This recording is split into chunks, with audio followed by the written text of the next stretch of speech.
আসসালামু আলাইকুম, কি অবস্থা সবার? ২৬ ব্যাচ আজকে থেকে অফিসিয়ালি চলো শিখির পক্ষ থেকে মানবিকের যাত্রা শুরু হয়ে গেল আমি তৌফিক ভাইয়ার পরিণতি ক্লাসের মাধ্যমে। কি অবস্থা সবার, কেমন আছি সবাই?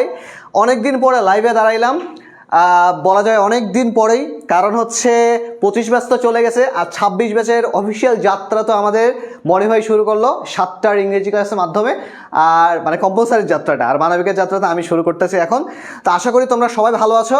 দারুণ একটা ওপেনিং নিয়ে আমরা ক্লাসটা শুরু করবো ইনশাল্লাহ, কারণ আমাদের কাজ হচ্ছে কি আজকে শুধু পড়ায় না, আজকে কিভাবে পড়বো আমরা, কিভাবে মানবিকের ক্লাসগুলো হবে, এই সবগুলো নিয়ে একটা দারুণ আইডিয়া আজকে জেনারেট করব আমরা।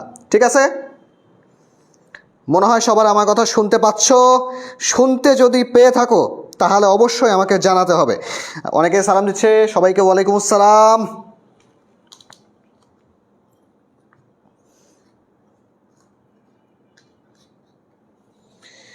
ওয়ালাইকুম আসসালাম। আচ্ছা, আমি একটু প্রথম দিন যেহেতু, তাহলে একটা নাম পড়ে সময় নষ্ট করি। মুন্নি ওয়ালাইকুম আসসালাম, তাজনিম ওয়ালাইকুম আসসালাম, জুথি ওয়ালাইকুম আসসালাম, দিশা আলহামদুলিল্লাহ ভালো আছি, বাবলু, অমিত আলহামদুলিল্লাহ ভাই, সঞ্জিদ, স্নিগ্ধা ওয়ালাইকুম আসসালাম, রচনা, তসলিমা আলহামদুলিল্লাহ আমি ভালো আছি, আবু বাকার আমাদের আগের স্টুডেন্ট, ২৫ ব্যাচের স্টুডেন্ট, আলহামদুলিল্লাহ আলহামদুলিল্লাহ আমি ভালো আছি। তোমরা সবাই কেমন আছো?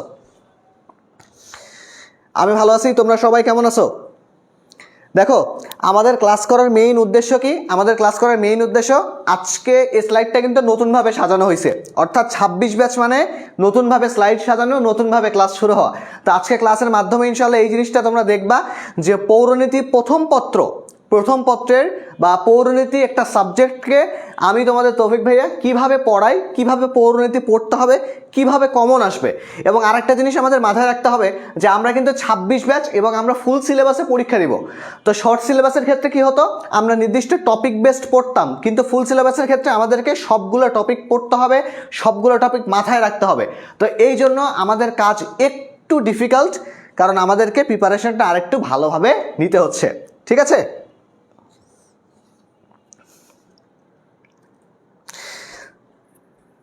না, ২৫, ২৬, ২৭, কারণ আমি ভুলি নাই। আর হ্যাঁ, মেইনলি ক্লাস শুরুর আগে আমি কি করি, আমি সবসময় হচ্ছে প্রথম পত্রের প্রথম অধ্যায় দিয়ে আমার ব্যাচের ওপেনিং করি। কিন্তু তোমাদের যারা আসো তাদের মধ্যে অনেকে টেনশনে থাকো, ভাইয়া তৃতীয় অধ্যায়টা পড়ালে একটু ভালো হতো। তাই জন্য আজকে আমি তৃতীয় অধ্যায়, দেখো এখানে লেখা আছে প্রথম পত্রের তৃতীয় অধ্যায় মূল্যবোধ টপিকটা নিয়ে আজকে আমরা আলোচনা করব। খুবই গুরুত্বপূর্ণ একটা টপিক।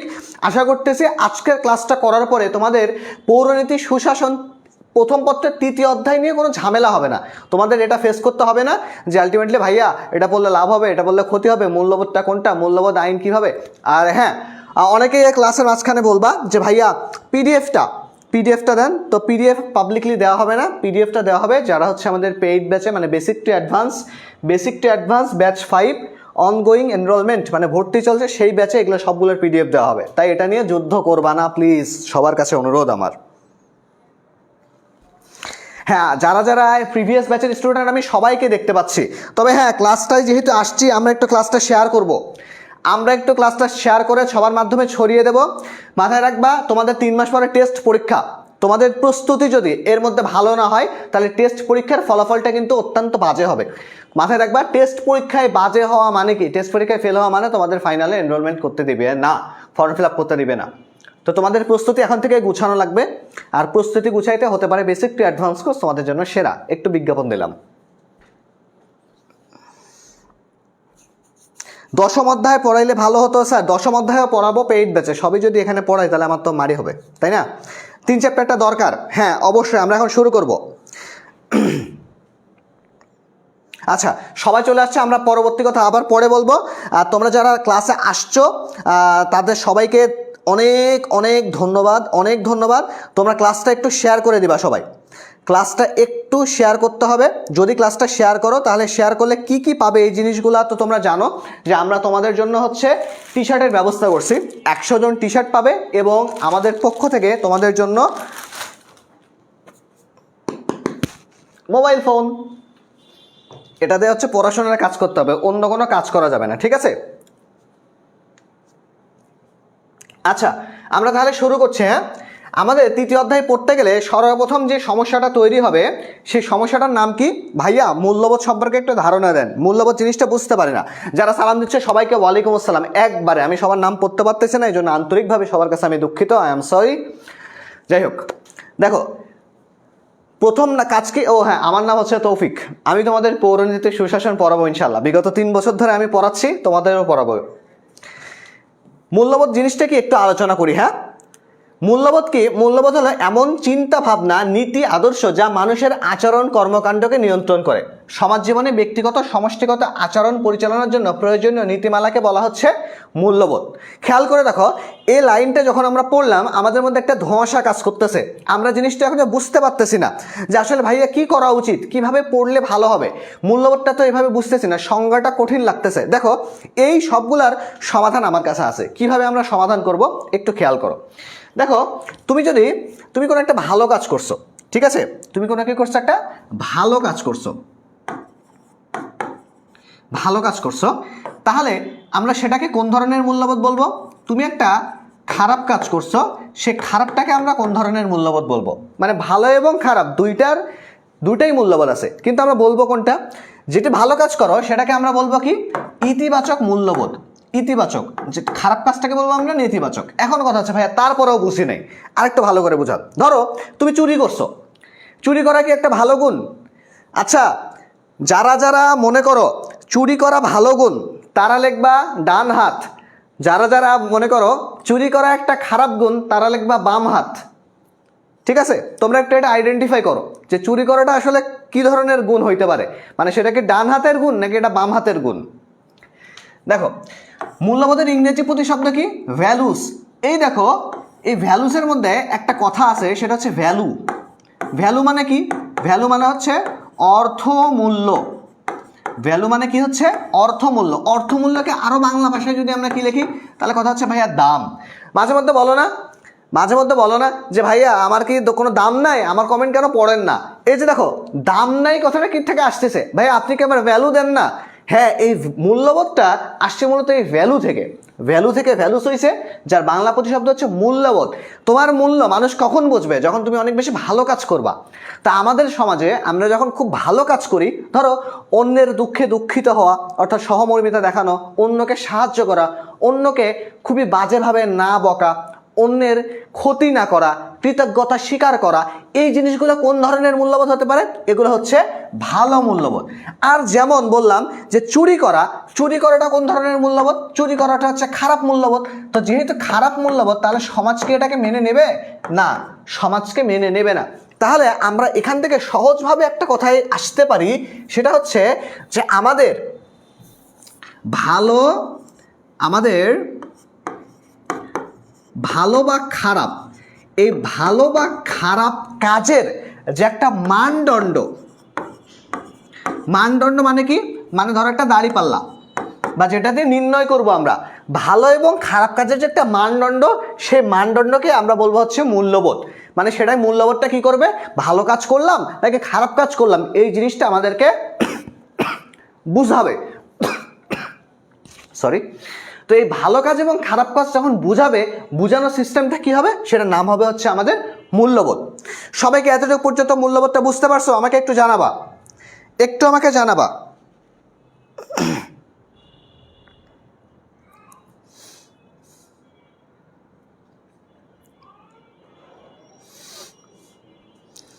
যারা ক্লাসে আসছো সবাই ক্লাসটা একটু শেয়ার করবা। সবাই ক্লাসটা শেয়ার করলে আমাদের যে বন্ধুরা দেখতে পায়নি এই ক্লাসটা, যাদের এই অধ্যায়টায় ঘাটতি আছে, তারা অন্তত ঘাটতিটা পূরণ করতে পারবে। ঠিক আছে?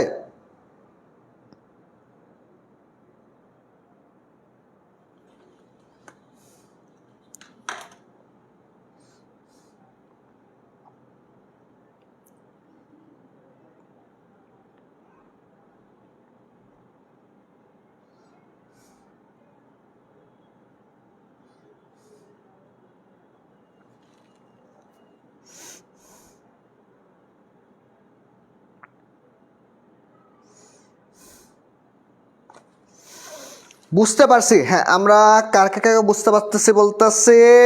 জি আলহামদুলিল্লাহ, আমাদের অনেকেই বলতেছে যে ক্লাসটা বুঝতে পারতেছি। আচ্ছা ঠিক আছে, খেয়াল করে দেখবা ক্লাসটা অবশ্যই কিন্তু শেয়ার করতে হবে। তোমাদের জন্য আমাদের 100 টি শার্টের ব্যবস্থা আছে। তোমাদের যার যে সাইজ লাগবে সেই সাইজের টি শার্ট পাঠানো হবে, 100 টি শার্ট, এবং হচ্ছে কি তোমাদের জন্য ফোন আছে, যে ফোনটা ব্যবহার করে তোমরা পড়াশোনাও করতে পারবা, প্রেমও করতে পারবা, চাইলে রাজনীতিও করতে পারবা। প্রেম পড়া পলিটিক্স আমার থিওরি অনেকেই দেখছো হয়তো, তো হচ্ছে এটার মাধ্যমে তোমরা করতে পারবা। যাই হোক, আমরা পরবর্তী লাইনে যাই। দেখবা গতানুগতিক তোমাদের যে বইগুলো থাকে সে বইগুলোতে এই অধ্যায়গুলো অনেক ব্রড থাকে। অধ্যায়গুলো কি থাকে? অনেক ব্রড বা বড় থাকে। তা আমি কি করছি, সেই স্লাইডটা একবারে ছোট করে ফেলছি। তা আজকে তোমাদের সেটার একটু নমুনা দেখাবো। দেখো মূল্যবোধটার অংশটা দেখো। মূল্যবোধের সংজ্ঞা কিন্তু আমরা, বা মূল্যবোধ জিনিসটা কি খাই না মাথায় দিয়ে আমরা বুঝতে পেরেছি। মূল্যবোধ, আইন, স্বাধীনতা। মূল্যবোধ থেকে জন্ম নেয় হচ্ছে আইন। তাহলে মূল্যবোধ থেকে আইনের জন্ম হয়, যা সমাজের শৃঙ্খলা ন্যায় নিশ্চিত করে। আইন হলো এমন বিধি যা রাষ্ট্র অনুমোদিত, সমাজ কর্তৃক স্বীকৃত, যা নাগরিকদের আচরণ নিয়ন্ত্রণ করে। তাহলে দেখো আমরা আইন টপিকটায় না যাইতে আইনের কি পেয়েছি? একটা সংজ্ঞা পেয়েছি।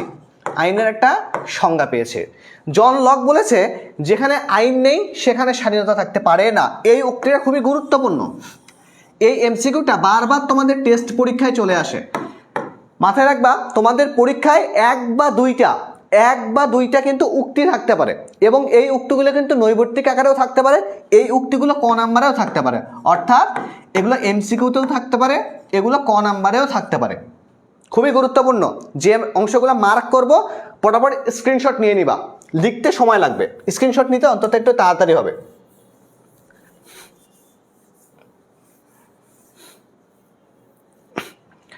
এবার দেখো, গণতান্ত্রিক সমাজে আইন, স্বাধীনতা, সাম্যর গভীরতম সম্পর্ক জড়িত রয়েছে। এরপরে দেখো মূল্যবোধের বৈশিষ্ট্য।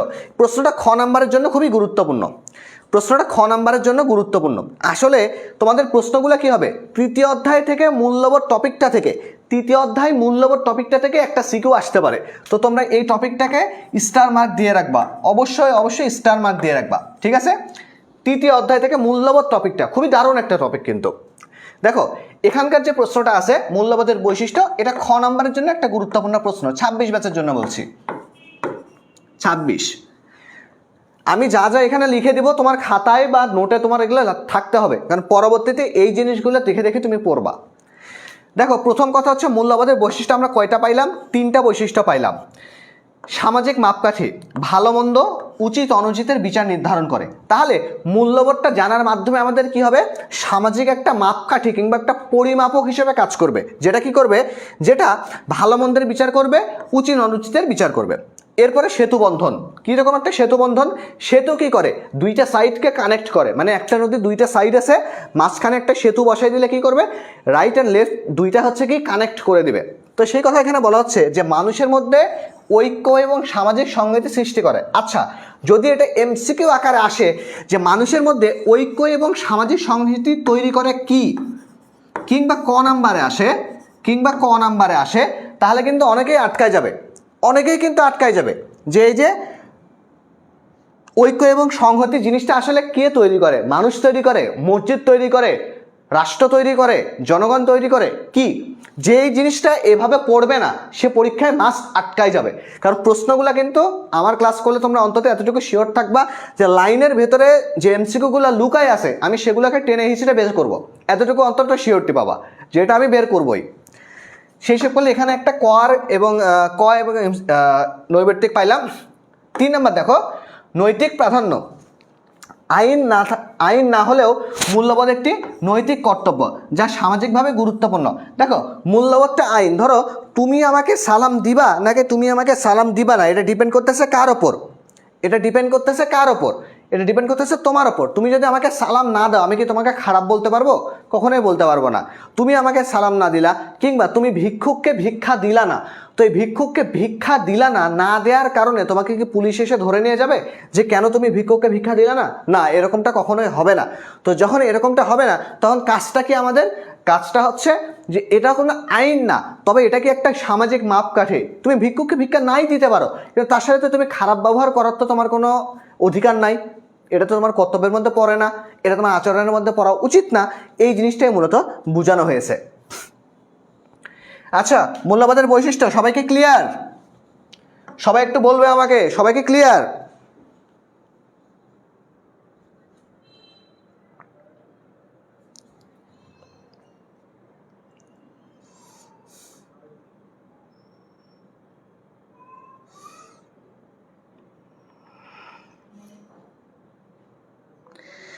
সবাইকে বুঝতে পারছো বাচ্চারা?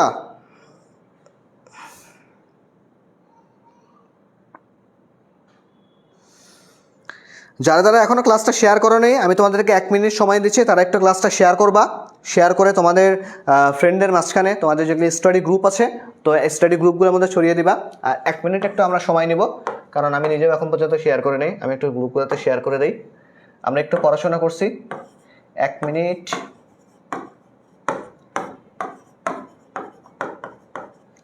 এক মিনিট একটু শেয়ার করবো আমরা, হ্যাঁ? জি ভাইয়া, ক্লিয়ার, আলহামদুলিল্লাহ। দেখো, প্রত্যেকটা টপিক কিন্তু এইভাবেই কিন্তু আমরা কমপ্লিট করব, ঠিক আছে? প্রত্যেকটা টপিক।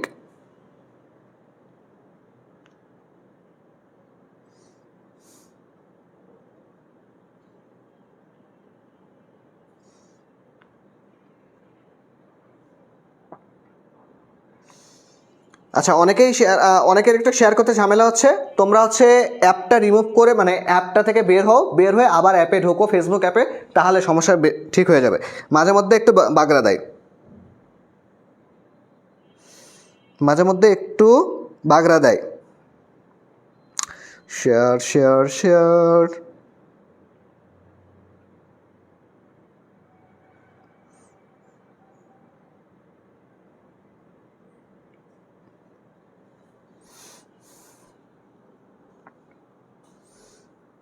আর কত করব? যতক্ষণ পর্যন্ত লিমিট শেষ হয়নি ততক্ষণ পর্যন্ত। আচ্ছা, ঠিক আছে, সমস্যা নেই ভাই, আপনি অনেক ভালো করে বুঝান, থ্যাংক ইউ সো মাচ। আরও ক্লাস করো, দেখো আরও বেশি ক্লিয়ার হবে ইনশাল্লাহ। তোমাদের পৌরনীতি নিয়ে চিন্তা করতে হবে না। এছাড়া বেসিক টু অ্যাডভান্স কোর্সের মাধ্যমে তোমাদের প্রত্যেকটা সাবজেক্ট নিয়ে চিন্তা করতে হবে না। তোমাদের কাজ হচ্ছে আজকের মধ্যে, আগামীকালের মধ্যে দ্রুত কোর্স এনরোল করে ফেলা। আমি একটু পরে কোর্স ডিটেল তোমাদেরকে বলবো। যাই হোক, চলো শুরু করি আমরা। এবার আসবো মূল্যবোধের ভিত্তি। দেখো, এই ভিত্তি জিনিসটা কিন্তু খুবই গুরুত্বপূর্ণ একটা প্রশ্ন। কোনো যারা হচ্ছে একটু, যাদের কোন বোর্ড বলবো, রাজশাহী বোর্ড, রংপুর বোর্ড, মানে রংপুর, দিনাজপুর, তারপর হচ্ছে বরিশাল, এই কেন্দ্রিক যে বোর্ড, সাইডের বোর্ড যেগুলো আছে, সেগুলোর জন্য এই প্রশ্নটা গ নাম্বারে খুবই গুরুত্বপূর্ণ। ঠিক আছে? যাই হোক, দেখো, প্রথম কথা হচ্ছে মূল্যবোধের ভিত্তি। আচ্ছা, তোমাদের কিন্তু একটা কথা আমি বলে দেই, তোমাদের মধ্যে অনেকেই বলবা যে ভাইয়া পিডিএফটা দেন। দেখো, পিডিএফ তো দেওয়া হবে না, পিডিএফ দেওয়া হবে পেইড ব্যাচে, যারা ভর্তি হবে তাদেরকে শুধু। তো তোমরা যারা এখন ফ্রি ক্লাস করছো বা সামনেও করবা, তারা স্ক্রিনশট নিয়ে রাখতে পারো, তাহলে তোমাদের জন্যই ভালো হবে আর কি, এতটুকু বলতে পারি আমি। প্রথম কথা হচ্ছে মূল্যবোধের ভিত্তি কি? আচ্ছা, আমরা একটা বিল্ডিং তৈরি করতে গেলে সেটার কি প্রথমে বেসমেন্ট তৈরি করি না? একটা বিল্ডিং তৈরি করতে হবে, সেখান থেকে কি একটা বেসমেন্ট তৈরি করতে হচ্ছে। আগে বেস তৈরি না করলে কি আমরা বিল্ডিং তৈরি করতে পারবো? কখনোই পারবো না। আগে আমাদের ফাউন্ডেশন তৈরি করতে হবে। তা আমাদের মূল্যবোধের কিছু একটা ফাউন্ডেশন আছে কিংবা ভিত্তি আছে। সেই ভিত্তিগুলো কি? দেখো, নীতি ঔচিত্য বোধ, অন্যের ক্ষতি না করা, সত্য বলা, শিষ্টাচার রক্ষা করা। এখন বললা যে ভাইয়া এখান থেকে এমসিকিউ কিভাবে আসবে? তোমাদের ম্যাক্সিমামের টেনশন এগুলো থেকে এমসিকিউ কিভাবে আসবে। দেখো, তোমাদের এমসিকিউ আসার রাস্তাটা একটু যেন সহজ হয়, সেজন্য আমি একটা কাজ করেছি। সে কাজটা হচ্ছে, আমি এখানে কোনো ব্যাখ্যা না দিয়ে কোন জিনিসটি এমসিকিউ ক্ষেত্রে আসতে পারে সেটাই উল্লেখ করেছি। যেমন কি, অন্যের ক্ষতি না করা কোন ধরনের মূল্যবোধের ভিত্তি?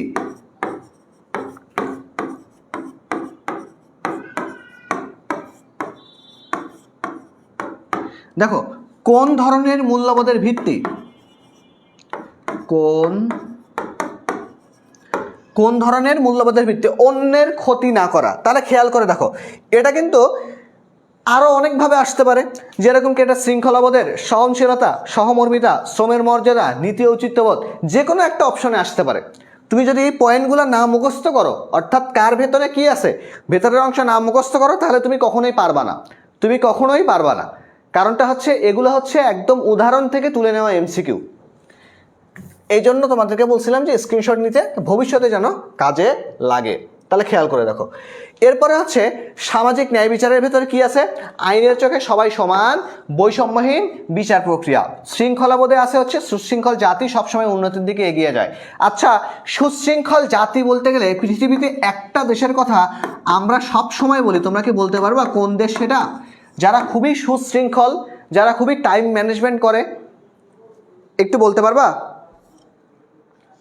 অবশ্যই গতে লেখা যাবে, বিস্তারিত করে লিখতে হবে, এবং যে মার্কগুলো আমি করে দিচ্ছি অর্থাৎ এই ধরনের যে উদাহরণগুলো আছে সেগুলো কোটেশন দিয়ে লিখে দিতে হবে, তাহলে গতে 3-এ 3 পাওয়া যাবে।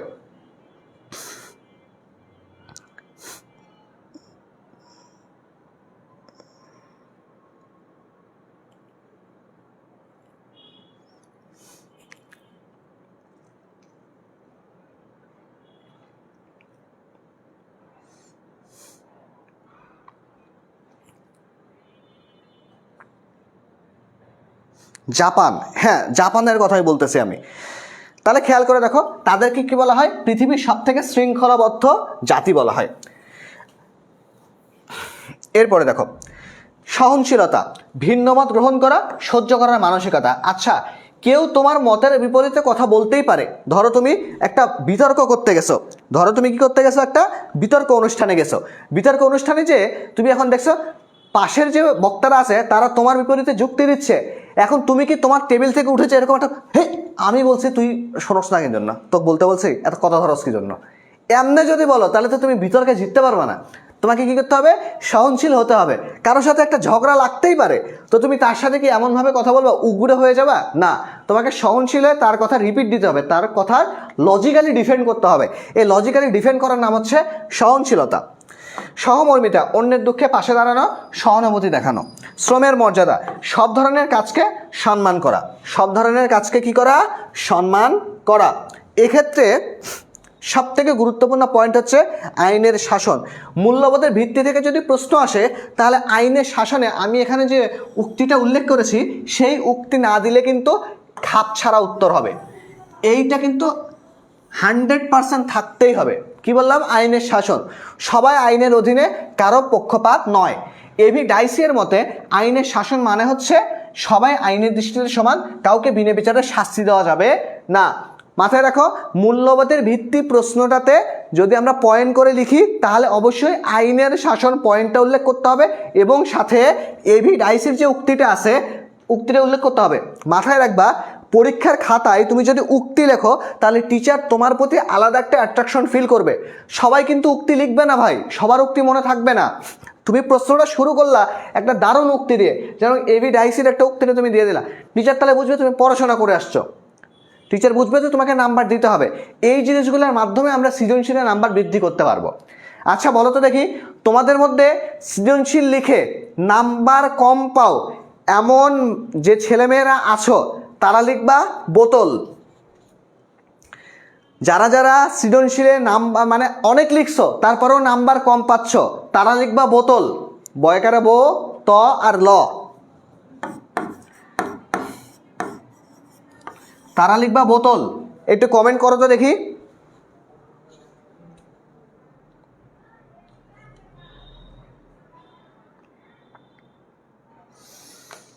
এরকম কিন্তু অনেক হয় যে আমরা এমন হয়ে গেছে যে আমরা লিখি অনেক, বুঝতে পারতেছি ভাইয়া আমি অনেক লিখছি তারপরেও আমি সৃজনশীলে আশানুরূপ নাম্বারটা পাচ্ছি না। এরকম কিন্তু আমি অনেক বেশি ফেস করি অনেকেই। আচ্ছা আমরা দেখি অনেক বোতলকে পাচ্ছি আমরা। আরে সর্বনাশ, পুরা কমেন্ট বক্সই তো বোতল হয়ে গেছে, সবার একই অবস্থা, সবাই বোতল হয়ে গেছে। এই যে সবাই বোতল।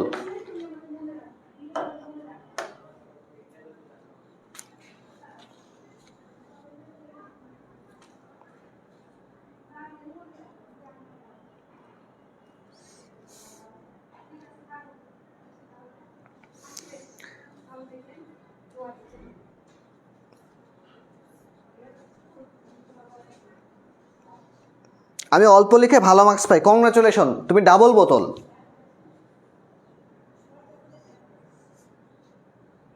যাই হোক, আমাদের কমেন্ট বক্সে বোতল না এমন মানুষের সংখ্যা, সর্বনাশ, আমরা বোতল না এমন মানুষের সংখ্যা কিন্তু একবারে নাই দেখলাম, মানে খুঁজে পাইলাম না। সবার একই অবস্থা, সবাই বোতল হয়ে গেছে। খেয়াল করে দেখো, এই যে আমরা কাজটা করতেছি, বোতল না হওয়ার জন্য আমাদের কি করতে হবে?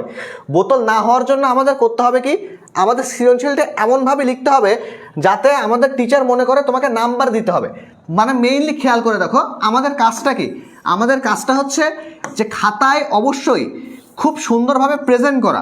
তুমি কোথাও ঘুরতে গেছো, তোমার প্রথম কি কথা, প্রথমে দর্শনধারী, ঠিক আছে, প্রথমে দর্শনধারী, দর্শন হয়ে গেলে আমাদের কাজ কি, দর্শন হয়ে গেলে আমাদের কাজ হচ্ছে গুণ বিচার করতে হবে।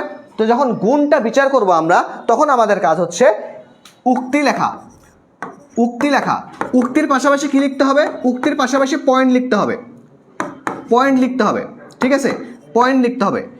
যদি পয়েন্ট আকারে না লিখি, যদি ব্যাখ্যা প্রশ্ন লিখি, তাহলে 3 থেকে 4 প্যারাল ব্যাখ্যা লিখতে হবে। এটা হচ্ছে আদর্শ সৃজনশীলের মাপ। এটা কি, আদর্শ সৃজনশীলের মাপ। আদর্শ সৃজনশীল যখন লিখতে পারবো আমরা, তখন আমরা মার্কটা আদর্শভাবে পাবো, ঠিক আছে। আদর্শ সৃজনশীলের পার্টটা কি মাথায় রাখতে হবে, আমাদের এখানে 3-এর মধ্যে 3 ক্যারি করতেই হবে। আমাদের সৃজনশীলের নর্মাল টার্গেট কোনটা? আমাদের সৃজনশীলের নর্মাল টার্গেট হচ্ছে 70-এর মধ্যে অন্তত 60 বা 62 আপ করে ফেলা। 70-এর মধ্যে 60-62 আপ করে ফেলা, তার মানে আমাদের পার সৃজনশীলে কত পাইতে হবে? আমাদেরকে অন্তত 8 বা 9-এর কম পাওয়াই যাবে না, 8 বা 9-এর কম পাওয়াই যাবে না। তাহলে আমরা ধরলাম ক নাম্বারে 1, খ নাম্বারে 2 পাইছি, গ নাম্বারে 3 পাইছি, ঘ নাম্বারেও 3 পাইছি, তার মানে আমরা কত হলো? 9 মার্ক হয়ে গেল। আমাদেরকে এইভাবে চিন্তা করতে হবে। আর এই জিনিসগুলা কে বলবে তোমাদেরকে? এই জিনিসগুলা বলবে হচ্ছে তোমাদের তৌফিক ভাইয়া। সৃজনশীল নিয়ে লিখতে হবে কিভাবে, খাতায় কিভাবে উপস্থাপন করতে হবে, কিভাবে পয়েন্ট লিখতে হবে, কিভাবে ব্যাখ্যা লিখতে হবে, কিভাবে প্রশ্ন পড়তে হবে, কিভাবে বই পড়তে হবে, মানে যত কিভাবে এর উত্তর আছে সবগুলো তোমরা পেয়ে যাবা তৌফিক ভাইয়ের কাছে। খুশি খুশি খুশি?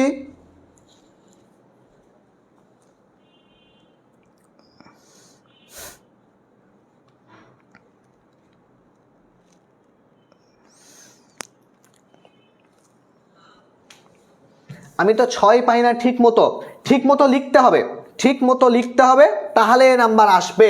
লেখার ওপর ডিপেন্ড করতেছে।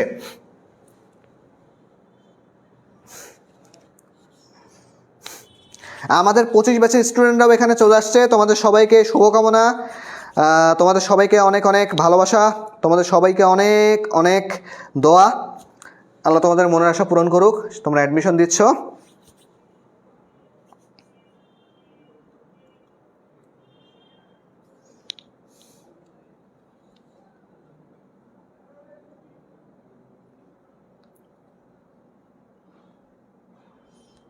আচ্ছা দেখো পরবর্তী অংশে আমরা চলে যাই। খেয়াল করে দেখো 8 নাম্বার, নাগরিক সচেতনতা এবং কর্তব্য। নাগরিক হিসেবে অধিকার জানার পাশাপাশি দায়িত্ব পালন করা জরুরি। জনকল্যাণমুখিতা, রাষ্ট্রের মূল লক্ষ্য হচ্ছে মানুষের কল্যাণ সাধন করা। দায়িত্ব জবাবদিহিতাকে সরকারের প্রতিটি কাজে স্বচ্ছতা এবং জবাবদিহিতার দরকার আছে। আচ্ছা, তোমাদের মধ্যে কারো কি প্রশ্ন জাগে নাই যে ভাইয়া আপনি এত ছোট করে কেন লিখে আনছেন, আপনি এত বড় করে লিখে আনেন নাই কেন? খেয়াল করো, তোমাদের প্রত্যেকটা বই, তোমরা মোজাম্মেল স্যারের বই পড়ো, অক্ষরপত্র বই পড়ো, যারই বই পড়ো, সব বই ব্রড করে রাখা আছে, কিন্তু সংক্ষিপ্ত, তোমাদের মনে রাখার জন্য একটা সংক্ষিপ্ত টেকনিকের দরকার আছে। যেমন ইখতিয়ার উদ্দিন মোহাম্মদ বিল বখতিয়ার খিলজি, ঠিক আছে, এত বড় নাম মনে রাখা সহজ নাকি বখতিয়ার খিলজি নাম মনে রাখা সহজ? অবশ্যই বখতিয়ার খিলজি মনে রাখে। তুমি কি যখনই নামটা পড়ো তখনই বলো যে ইখতিয়ার উদ্দিন মোহাম্মদ বিল বখতিয়ার খিলজি, দুপুরের খাবার হয়ে গেছে চলে আসেন? তোমাকে কি বাসায় এইভাবে ডাকে? কখনোই ডাকে না। তোমাকে মাঝে মাঝে এরকম এভাবেও ডাকায়, হ্যাঁ এই কুত্তার বাচ্চা খাবার হয়ে গেছে আয় খাবার খা, এইভাবেও কিন্তু ডাকে। তার মানে এমন না যে সবসময় তোমাকে বড় নামেই ডাকতে হবে, ছোট অনেক কিউট কিউট নাম আছে, কিউট কিউট নামও কিন্তু বাসায় ডাকে। তারা সারাদিন ফোন চাপছো, আম্মুর মেজাজ খারাপ আছে, তাই আম্মু এরকম করে বলতেছে, হ্যাঁ জানোয়ারের বাচ্চা যা গোসল কর।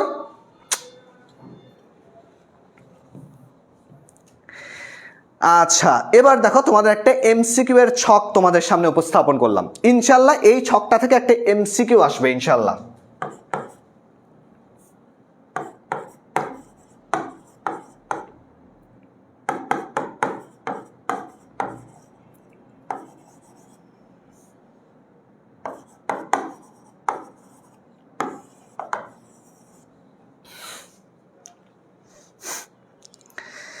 সমস্যা নাই, আমার ক্লাসে থাকলে তোমরা পর্যাপ্ত পচানি খাবা, এটা নিয়ে কোনো চিন্তা করবা না।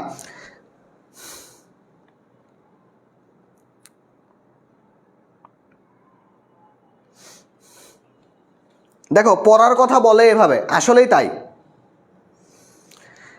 হ্যাঁ, আমাদের ক্লাস ইউটিউবে বনিয়ামিন চ্যানেলে আপলোড করা হয়। আচ্ছা, এখান থেকে তোমরা একটা স্ক্রিনশট নাও। এই স্ক্রিনশটটা নিলে তোমাদের কিভাবে লাভটা হবে তা আমি তোমাদেরকে বলতেছি। তোমরা একটু স্ক্রিনশট লিখে ডান লিখবা, স্ক্রিনশট পেয়ে একটু ডান লিখবা, ঠিক আছে?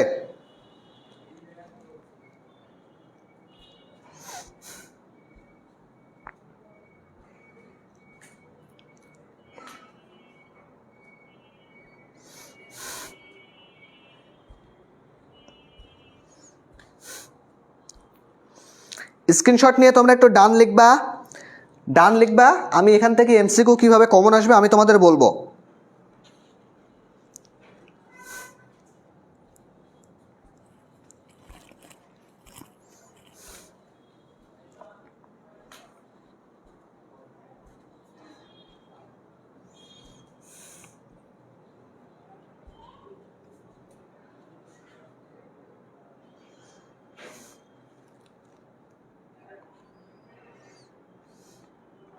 আচ্ছা দেখো, পরীক্ষার খাতায় প্রশ্নটা কীরকমভাবে আসবে খেয়াল করে দেখো। তোমাদের পরীক্ষার এমসিকিউটা এইভাবে আসবে যে নিচের কোনটি সামাজিক মূল্যবোধ, কিংবা এভাবে প্রশ্নটা আসবে যে ভোটাধিকার কোন ধরনের মূল্যবোধ। ভোটাধিকার কোন ধরনের মূল্যবোধ, এটা কি সামাজিক, রাজনৈতিক, গণতান্ত্রিক নাকি ধর্মীয়? এবার বুঝতে পারছো কি? এখানের যে অপশনগুলো দেওয়া আছে বা উত্তরগুলো দেওয়া আছে কিংবা উদাহরণগুলো দেওয়া আছে, এই উদাহরণগুলোই মেইনলি এমসিকিউতে আসে যে কোনো ব্যাচে। 23 ব্যাচ, 24 ব্যাচ, 25 ব্যাচ, সবগুলো ব্যাচেই আসছে, 26 ব্যাচেও আসবে ইনশাল্লাহ। এই ছকটা আমি এবারই প্রথম ছক করে দিলাম, এর আগে ব্যাখ্যা করে দিতাম, ভাবলাম যে তোমাদের ছক করে দেই, তাহলে একটা ছক মুখস্থ যদি তুমি করো তাহলে এখান থেকে অন্তত 2 মার্ক তুমি কনফার্ম। যে কোনো বোর্ডে ঢাকা, চট্টগ্রাম, সিলেট, নোয়াখালী, মানে নোয়াখালী তো হয় নাই এখনো, যদিও ইউনাইটেড স্টেটস অফ নোয়াখালী আর কি, তো নোয়াখালী, বাঁশখালী, যে খালি হোক সেই খালিতেই এই ছক থেকে একটা এমসিকিউ আসবে, এটা অন্তত শিওর বলে রাখলাম।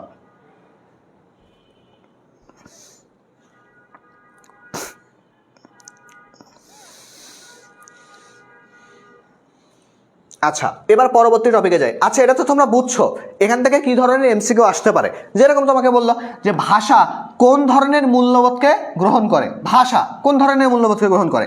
যারা বুঝতে পারে নাই, যারা এটা টপিক পড়ে নাই, তারা চিন্তায় পড়ে যাবে, আসলে ভাই ভাষা আবার কই, গণতান্ত্রিক দিয়ে দেবে তারা, মনে করবে গণতন্ত্র থেকে ভাষা আসছে। এই যে ভুল হয়ে গেল, আমাদের ভাষাটা হচ্ছে একটা সাংস্কৃতিক। তো এই জিনিসগুলো যদি তুমি পড়ো, তোমার সিকিউ লিখতেও সমস্যা হবে না, এমসিকিউ দাগাইতেও সমস্যা হবে না। পরের টপিকে চলো। এবার একটা কথা আছে যে আমাদের শিশুরা সত্য, সততা, সহানুভূতি, অনুভূতি, যাই হোক, অনুভূতির প্রথম পার্ট কই থেকে পায়? প্রথম পার্ট পায়, নৈতিক মূল্যবোধ পায় হচ্ছে পরিবার থেকে। এটা কিন্তু একটা ভালো রকমের এমসিকিউ, খুবই ভালো একটা এমসিকিউ। নৈতিক মূল্যবোধের জন্ম হয় কোথায় থেকে? পরিবার থেকে। নৈতিক মূল্যবোধের জন্ম হয় পরিবার থেকে। ক্লাসের পড়া ক্লাসেই মুখস্থ করে ফেলতে হবে, ক্লাসের বাইরে হবে না। এইটা যদি তুমি আবার পড়তে চাও, এটা তুমি বাসায় পড়তে চাও, তাহলে তোমার আরও 1 ঘন্টা সময় নষ্ট হলো। দরকার কি, তুমি আমার সঙ্গেই পড়বা, তাহলে তোমার অধ্যায় আমার সাথে কমপ্লিট হয়ে যাবে।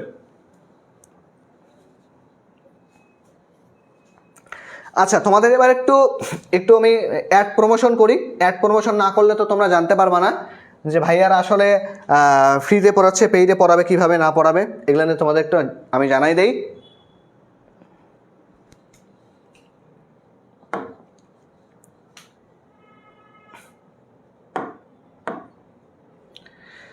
আচ্ছা, আমরা এখন কোথায় আছি? আমরা এখন আছি হচ্ছে স্মার্টফোন কন্টেস্টে আছি, তাই না? আমরা স্মার্টফোন কন্টেস্টে আসি। এখানে তোমরা কি কি পেয়ে যাবা একটু দেখো। তোমরা যদি আগামী 7 দিনের রুটিনের ক্লাসটা করো, ঠিক আছে, 7 দিনের রুটিনে ক্লাস করার পরে তোমরা পেয়ে যাওয়া হচ্ছে তোমাদের ভেতর থেকে সিলেক্টেড 100 জন, যারা ক্লাসে সব থেকে বেশি অ্যাক্টিভ থাকছো, যারা হচ্ছে শেয়ার করছো, যারা হচ্ছে মানে টোটালি পড়াশোনার মধ্যে ছিলা, ডেডিকেটেড ছিলা, তাদের জন্য আমরা একটি স্মার্টফোনের ব্যবস্থা রাখছি। এটা শুধুমাত্র তোমাদের উৎসাহ দেওয়ার জন্য। এই যে স্মার্টফোনটা শুধুমাত্র তোমাদের উৎসাহ দেওয়ার জন্য। আমি একটু তোমাদেরকে দেখাই। এই যে দেখো খুব সুন্দর তরমুজের ওপরের কালারের স্মার্টফোন, ঠিক আছে, এটা হচ্ছে আমাদের স্মার্টফোনটা।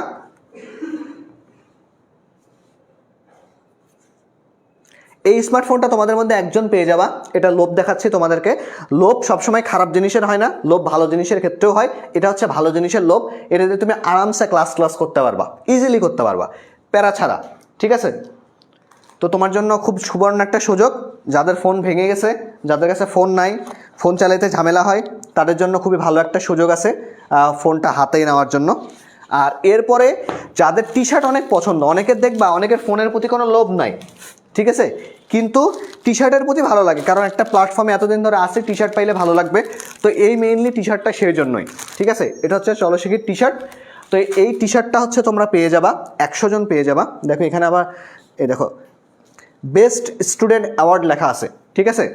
তো এটা হচ্ছে চলো শিখের লোগোওয়ালা, এটা পরে ঘুরবা, কোনো প্যারা ছাড়া চিল হিসেবে ঘুরবা একদম। তোমাদের মধ্যে 100 জন পেয়ে যাবে এটা। আর একটা জিনিস মাথায় রাখতে হবে যে আমাদের বেসিক টু অ্যাডভান্স কোর্সে তোমাদের অনেকেই চিন্তা করো যে ভাইয়া কি কি পড়াবেন। বেসিক টু অ্যাডভান্স কোর্সে মূলত তোমরা মানবিকের টোটাল কোর্স এখানে পেয়ে যাবা, কোন টোটাল কোর্স পেয়ে যাবা। খেয়াল করে দেখো এখানে কম্পালসারি কয়টা কোর্স পাবা, বাংলা ইংরেজি আইসিটিতে পাবা, বাংলাতে পাবা তোমাদের হৃদয় ভাইয়া এবং জাহিদ ভাইয়াকে, এরপরে ইংরেজিতে পাবা বনি ভাইয়াকে, আইসিটিতে পাবা তোমাদের পাভেল ভাইয়াকে।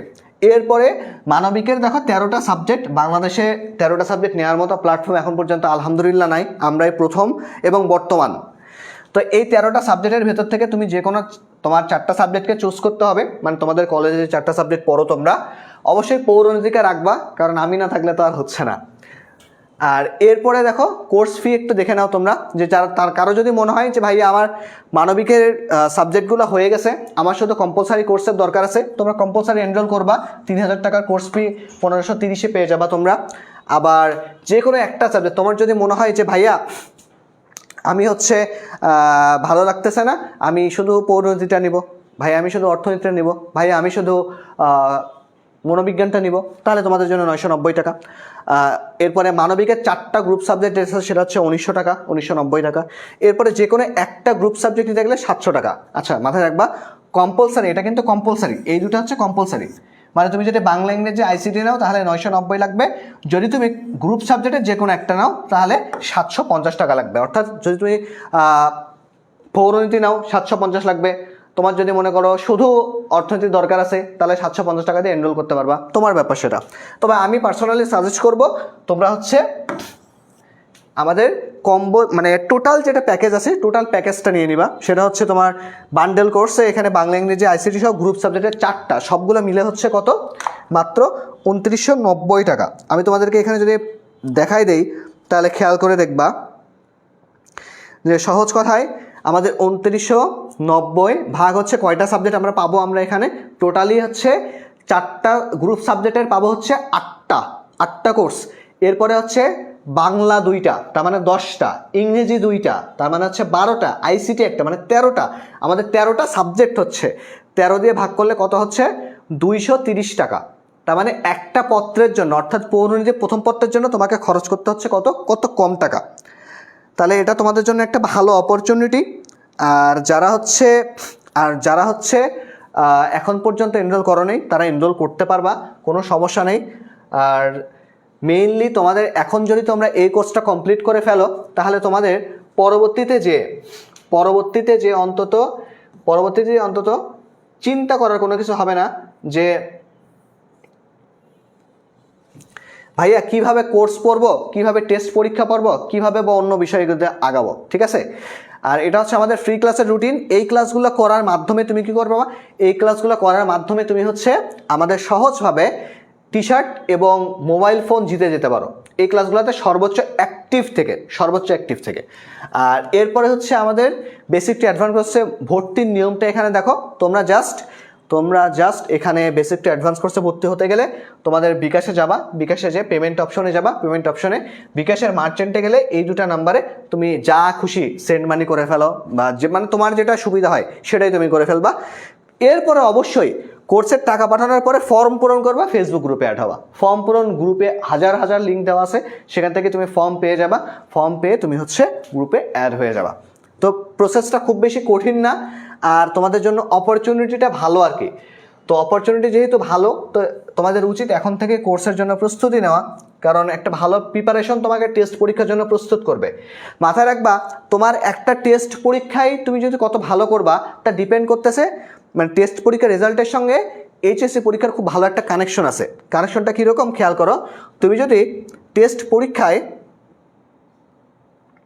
সাপোজ তুমি টেস্ট পরীক্ষায় 4 পয়েন্ট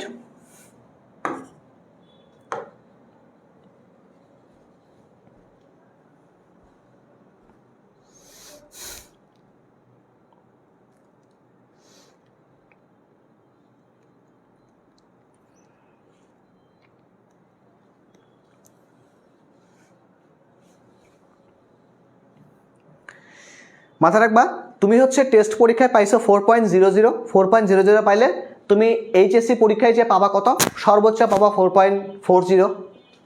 মানে তোমার যদি প্রিপারেশনের অবস্থা এখনকার মতো থাকে, কারণ টেস্ট পরীক্ষা থেকে ফাইনাল পরীক্ষার ডিস্টেন্স খুব একটা বেশি হয় না। যারা ভালো প্রিপারেশন নেয় তাদের ডিস্টেন্স অনেক বেড়ে যায়। কেউ টেস্ট পরীক্ষায় 40 পাওয়ার পরেও, 4.0 পাওয়ার পরেও ফাইনালে যে 50 ক্যারি করে ফেলছে। কেউ টেস্ট পরীক্ষায় 4.50 পাইছে, ফাইনাল পরীক্ষায় যে 4.60 পাইছে। এরকম হাজার হাজার লাখ লাখ উদাহরণ দেওয়া যাবে। তো তোমাদের প্রিপারেশন তুমি কিভাবে নিবা তার উপর ডিপেন্ড করতেছে তুমি কতটা ভালো পারবা। বুঝাইতে পারছি?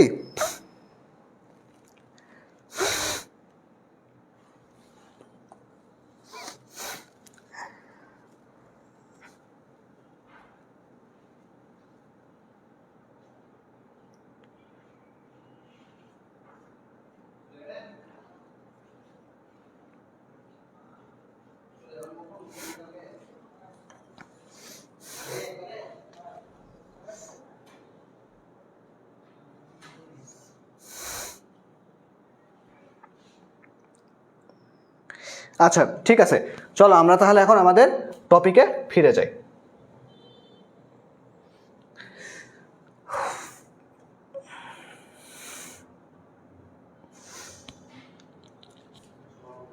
আচ্ছা চলো, আমাদের কাজ হচ্ছে এখন কি, আমাদের কাজ হচ্ছে মূল্যবোধ টপিকটাকে একবারে ঝালাই করে ফেলা। কিভাবে ঝালাই করবো আমরা, দেখো গণতান্ত্রিক মূল্যবোধটা আমাদের এটা শেষ টপিক। মূল ধারণা কীরকম, গণতান্ত্রিক মূল্যবোধ হলো এমন কিছু চিন্তা, আদর্শ, নীতিনীতি, আচরণ যা একটি গণতান্ত্রিক সমাজে ব্যক্তির সমাজে রাষ্ট্র পরিচালনা হিসেবে কাজ করে। এসব মূল্যবোধ শুধু আইনের বইয়ে সীমাবদ্ধ নয়, বরং নাগরিকদের চিন্তাভাবনা, আচার আচরণের নীতিবোধে প্রতিফলিত হয়। গণতান্ত্রিক রাষ্ট্রে এই মূল্যবোধগুলো ব্যক্তি, সমাজ এবং রাষ্ট্রের কাজের ন্যায্যতা নির্ধারণ করে। গণতান্ত্রিক মূল্যবোধের মধ্যে কি কি আছে এই পয়েন্টগুলো মুখস্থ করতে হবে। গণতান্ত্রিক মূল্যবোধের মধ্যে কি কি আছে এই পয়েন্টগুলো মুখস্থ করতে হবে। যদি গণতান্ত্রিক মূল্যবোধের পয়েন্টগুলো মুখস্থ না করো তাহলে ভবিষ্যতে যে দেখবা যে তোমাদের সবথেকে বড় ল্যাকিংটা কোথায় হবে, সবথেকে বড় ল্যাকিংটা হবে হচ্ছে যে তোমরা এমসিকিউ উত্তর করতে পারবা না। এই টপিকটা কিন্তু সিকিউর জন্য সমান গুরুত্বপূর্ণ। সবাই এই টপিকের উপর স্টার মার্ক, 3টে স্টার মার্ক দিয়ে রাখো। সিকিউর জন্য বেশি গুরুত্বপূর্ণ হবে। এমসিকিউতে আনসার করতে পারবা না, কারণ কি, যদি টপিক মানে ওই সংক্ষেপে এই শিরোনামগুলো মাথায় রাখতে না পারো। যেমন কি সহনশীলতা, গণতন্ত্রের ভিন্নমত এবং ভিন্ন চিন্তার প্রতি শ্রদ্ধাশীল হওয়া জরুরি। সহনশীলতা শান্তিপূর্ণ সহাবস্থানের ভিত্তি এবং উত্তেজনা প্রশমন করার ক্ষেত্রে সুন্দর সমাজ গড়ে তুলতে সাহায্য করে। আত্মসংযম হওয়া, সহমর্মিতা দেখানো, শৃঙ্খলাবোধ দেওয়া, আইনের শাসন, নাগরিক চিন্তাভাবনা। অর্থাৎ আমরা পাইলাম টোটালে 6টা পয়েন্ট। এরপরে একটু কিছু খেয়াল করে রাখো। অর্থনৈতিক নামে একটা মূল্যবোধ আছে, সেটা কি, ব্যবসা বাণিজ্য, কাজকর্ম, আর্থিক লেনদেন, সততা, ন্যায়নিষ্ঠা, নিয়ম মেনে চলাই হচ্ছে অর্থনৈতিক মূল্যবোধ। সুস্থ অর্থনীতির জন্য এগুলো অপরিহার্য। আধ্যাত্মিক মূল্যবোধটা কোনটা বা স্পিরিচুয়াল ভ্যালুস কোনটা, সততা, সত্যবাদিতা, নৈতিকতা, মানবতা, এগুলো গুণকে বলা হচ্ছে আমাদের আধ্যাত্মিক মূল্যবোধ। হ্যাঁ, ক্লাস হবে ফেসবুকে প্রাইভেট গ্রুপের মাধ্যমে। আমরা তোমাদেরকে একটা প্রাইভেট গ্রুপে অ্যাড করব। সেই গ্রুপে তোমাদের পার সাবজেক্টের একটা করে গ্রুপ থাকবে। অর্থাৎ তুমি যদি অর্থনীতি, পৌরনীতি, ভূগোল, মনোবিজ্ঞান নাও, তাহলে তুমি 4টা গ্রুপে অ্যাড করে দেওয়া হবে তোমাদেরকে। মানে প্রত্যেক গ্রুপের জন্য, মানে প্রত্যেক সাবজেক্টের জন্য একটা করে গ্রুপ পাবা সেখানে। সেই গ্রুপের ইনস্ট্রাক্টর, মেন্টর হিসেবে যে টিচার তোমাকে পড়াবে সেই টিচারই থাকবে। যে কোনো মুহূর্তে তার সাথে তুমি কন্ট্যাক্ট করতে পারবা। ইজি তোমাদের জন্য। এরপরে হচ্ছে আধুনিক মূল্যবোধটা কোনটা। আধুনিক সমাজ পরিবর্তনে মূল্যবোধের পরিবর্তন হয়। যেমন বাল্যবিবাহ, সতীদাহ প্রথা সমাজের গ্রহণযোগ্য নয়। অর্থাৎ দেখো, আগেকার সমাজে বাল্যবিবাহ খুবই সাধারণ একটা ব্যাপার ছিল, কিন্তু বর্তমান সমাজে কি বাল্যবিবাহ কোনো সাধারণ ব্যাপার নয়। যেহেতু বাল্যবিবাহ বর্তমান সমাজে সাধারণ নয়, তার মানে কি মূল্যবোধ পরিবর্তনশীল। তোমাদের কিন্তু খ নাম্বারে একটা প্রশ্ন বারবার আসে, সেটা হচ্ছে যে মূল্যবোধ কিভাবে পরিবর্তনশীল ব্যাখ্যা করো। তাহলে তোমাদের ব্যাখ্যার একটা উদাহরণ, খুবই সুন্দর উদাহরণ লিখবা যে প্রাচীন সমাজে বাল্যবিবাহ এবং সতীদাহ প্রথা সমাজের মূল্যবোধের পরিপন্থী বা বিপরীতে ছিল না, কিন্তু বর্তমান সমাজে এটা একটা গর্হিত অপরাধ। তো যেহেতু প্রাচীনকাল থেকে বর্তমান সমাজ উন্নত হয়েছে, এভাবে মূল্যবোধের পরিবর্তনটাও সাধিত হয়েছে। জাস্ট এই কয়েকটা কথা লিখলে 2 এর মধ্যে 2 মার্ক তোমরা পেয়ে যাবা। সবাই একটু খাতায় লিখে নাও যে মূল্যবোধ পরিবর্তনশীল কেন, ব্যাখ্যা করো। খ নাম্বারের জন্য গুরুত্বপূর্ণ, একটু লিখে নাও সবাই। ভাইয়া ফ্রি ক্লাস এবং পেইডের মধ্যে পার্থক্য কি? ফ্রি ক্লাসগুলো, পেইড ক্লাসগুলো কীভাবে হবে? পেইড ক্লাসগুলো আরও বেশি ব্রড হবে, তোমাদেরকে আরও বেশি আমি সময় দিয়ে পড়াতে পারবো। একটা সাবজেক্টের প্রতি 1.5 ঘন্টা করে অন্তত সময় দেবো একটা চ্যাপ্টার শেষ করতে। তারপরে তোমাদের আবার এক্সাম নেওয়া হবে। তো তুমি ফ্রি ক্লাসে একটা সাবজেক্ট 1.5 ঘন্টা ধরে পড়ে টোটাল একটা কোর্স শেষ করবো মোটামুটি 22 ঘন্টায়। 22 ঘন্টা বুঝতে পারতেছো? 22 ঘন্টা কিন্তু হিউজ সময়। আমি 22 ঘন্টার একটা লেকচার বাবা, আমি প্রথম পত্রের পুরো ইন ডিটেলস খুদ পড়াবো, সৃজনশীল বুঝাবো, এমসিকিউগুলো দেখিয়ে দিব, তোমাদের এক্সাম নেওয়া হবে এমসিকিউ এর, মানে তোমরা সব কিছুই পেয়ে যাচ্ছে। এরপরে আমার পিডিএফটাও তো পেয়ে যাবা তোমরা। তো ফ্রি ক্লাস এবং পেইডের মধ্যে হিউজ পার্থক্য থাকবে একটা।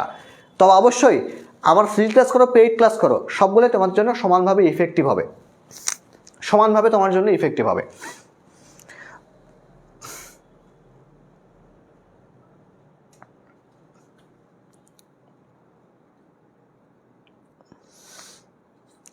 আচ্ছা ঠিক আছে। আচ্ছা, একজন বলছে আবার বলেন, সেটা হচ্ছে মূল্যবোধ পরিবর্তনশীল, এটা মূল্যবোধ কেন পরিবর্তনশীল ব্যাখ্যা করো, অথবা মূল্যবোধ পরিবর্তনশীল ব্যাখ্যা করো। এটা হচ্ছে খ নাম্বারের জন্য গুরুত্বপূর্ণ একটা প্রশ্ন। এবার দেখো গণতান্ত্রিক মূল্যবোধের বৈশিষ্ট্য, উদাহরণগুলো কীরকম হতে পারে দেখো। আমি তোমাদেরকে ব্যাখ্যা দিইনি, আমি তোমাদেরকে উদাহরণ পড়াই দিছি। উদাহরণ পড়ে দিলে তোমাদের মনে থাকবে ভালো আরও। একটি স্কুলের ছাত্ররা বিভিন্ন ধর্ম সংস্কৃতি থেকে এসেছে। একজন মুসলিম ছাত্র রোজা রাখছে, আর পাশে হিন্দু বন্ধু তাকে বিরক্ত না করলে শ্রদ্ধা জানিয়ে সহপাঠী হিসেবে সহানুভূতিশীল আচরণ করছে। এটি হচ্ছে সহানুভূতির পরিচয়। যেরকম কি তোমরা রোজা রাখছো বা আমরা রোজা রাখি, আমাদের যে হিন্দু ভাই বোনেরা বা হিন্দু বন্ধুরা আছে, তারা কি আমার সামনে খাবার খায়নি এখন পর্যন্ত, কখনোই আমার সামনে খায় না। কারণ কি আমি রোজা আছি, তারা চিন্তা করে যায় সে তো হচ্ছে না খেয়ে আসে, আমি তার সাথে খাললে তো তারা খারাপ লাগতে পারে। তো সেজন্য কি তারা একটা স্পেস তৈরি করে দিছে। কিংবা আমার কোনো হিন্দু বন্ধুরা যদি উপোস রাখে, আমি তাদের সামনে এমন কোনো কথা বলি না, এমন কোনো আচরণ করি না যাতে তারা কষ্ট পায়। তো এখানে কি হয়েছে, এখানে একটা সহনশীলতার চর্চা হয়ে গেছে। ভিন্ন মতের প্রতি সম্মান, কোনো বিতর্ক প্রতিযোগিতায় একদল সরকার পক্ষের সমর্থনে আরেকদল বিরোধী দল, উভয় শান্তভাবে শোনে এবং ব্যক্তিগত আক্রমণ করে না। তবে আমরা একটা টপিকে কথা বলবো, কিন্তু ব্যক্তিভাবে বলবো না যে এই তুই খারাপ, এটা কিন্তু বলা যাবে না। প্রাইভেট গ্রুপে অ্যাড হলে তোমাকে কোর্সে ভর্তি হতে হবে। আইনের প্রতি শাসন রাখতে হবে, শৃঙ্খলাবোধ রাখতে হবে, শৃঙ্খলা কর্তব্যবোধ রাখতে হবে। ঠিক আছে?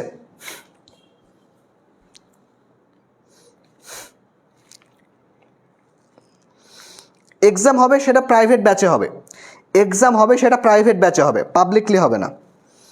এক্সাম হবে কি হবে, তোমাদের ধরো আমি আজকে ধরো পেইড ব্যাচ যখন শুরু হবে, আমি তখন প্রথম দিন পড়াবো হচ্ছে পৌরনীতি সুশাসন প্রথম পত্রের প্রথম অধ্যায় পড়াবো।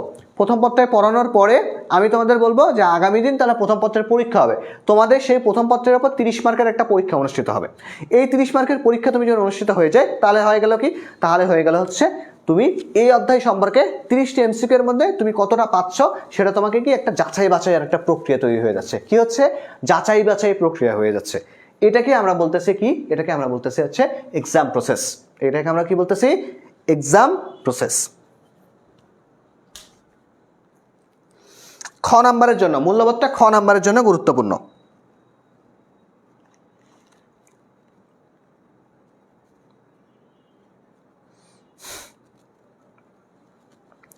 ঠিক আছে, আজকের ক্লাসটা করে কি তোমাদের ভালো লাগছে? আজকে আমার উদ্দেশ্য ছিল তোমাদের মূল্যবোধ শুধু টপিকটা ক্লিয়ার করে দাও। আমি ইনশাল্লাহ সব কিছু পড়াই ফেলছি। তোমাদেরকে ক্লাসটা ভালো লাগছে?